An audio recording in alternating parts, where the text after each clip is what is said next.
रात्रीचे 8 वाजलेत. शहरातल्या एका प्रसिद्ध कॅफेच्या बाहेर एक रिक्षा येऊन थांबते.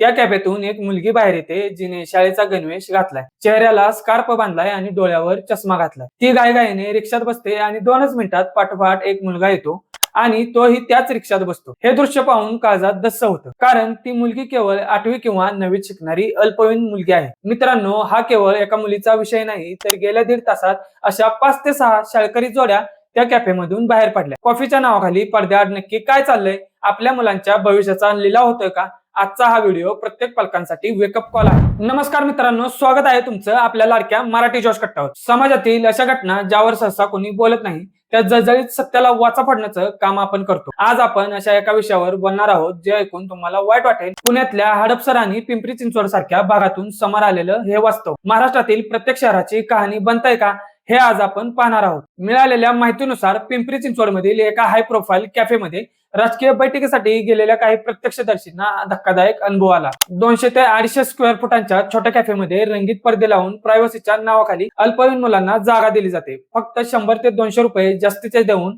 या मुलांना तासभरासाठी अशा जागा उपलब्ध करून दिल्या जातात, जिथे लग्नानंतर करायच्या गोष्टी ही शाळकरी मुले करत आहेत. प्रशासनाचे याकडे पूर्णपणे दुर्लक्ष आहे. स्थानिक वेटरशी संवाद साधला असता त्याने अत्यंत धक्कादायक कबुली दिली की इथं तेच होतं जे तुम्ही विचार करत आहात. म्हणजे ज्या वयात मुलांच्या हातात पुस्तकं असायला हवीत, त्या वयात ही मुलं या दलदलीत ओढली जात आहेत. आता प्रश्न उभा राहतो की हे सगळं पोलिसांना माहित नाही का, की जाणीवपूर्वक दुर्लक्ष केलं जाते. अनेक ठिकाणी असं समोर आलंय की अशा अवैध धंद्यांकडून पोलिसांना नियमितपणे हप्ते जातात. त्यामुळेच भरवस्तीत शाळा कॉलेजच्या जवळ हे प्रकार उघडपणे चालतात. राजकीय नेत्यांना विचारलं तर ते म्हणतात हे हाताबाहेर गेले, आम्ही यात पडलो तर उलट आम्हालाच अडकवलं जाते. जर लोकप्रतिनिधी आणि प्रशासन हात वर करत असेल तर आपल्या मुलांच्या सुरक्षेची जबाबदारी घ्यायची कोणी? पालकांनो, तुम्ही रात्रंदिवस कष्ट करताय ते तुमच्या मुलांच्या उज्ज्वल भविष्यासाठी, पण तुमच्या मुलांकडे लक्ष आहे का? तुमची मुलं शाळा सुटल्यावर कुठे जातात? त्यांच्या मित्रांचा गोळका कोणता आहे? शाळेचा ड्रेस घालून ती रात्री उशिरापर्यंत बाहेर काय करत आहेत? कुठलेही नातं विश्वासावर चालतं, पण अंधश्रद्धेसारखा विश्वास मुलांवर ठेवू नका.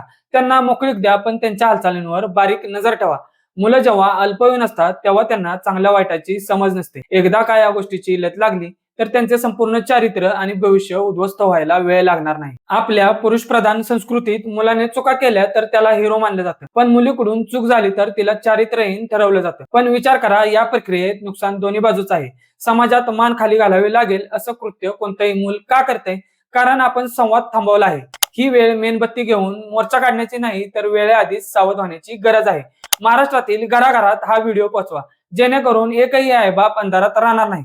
जर तुम्हालाही तुमच्या परिसरात असे संशयास्पद कॅफे दिसत असतील तर पोलिसात तक्रार करा किंवा आवाज उठवा. आणि अशाच माहितीपूर्ण व्हिडिओसाठी आपल्या आवडत्या मराठी जोश कट्टाला सबस्क्राईब करा. जय हिंद, जय महाराष्ट्र.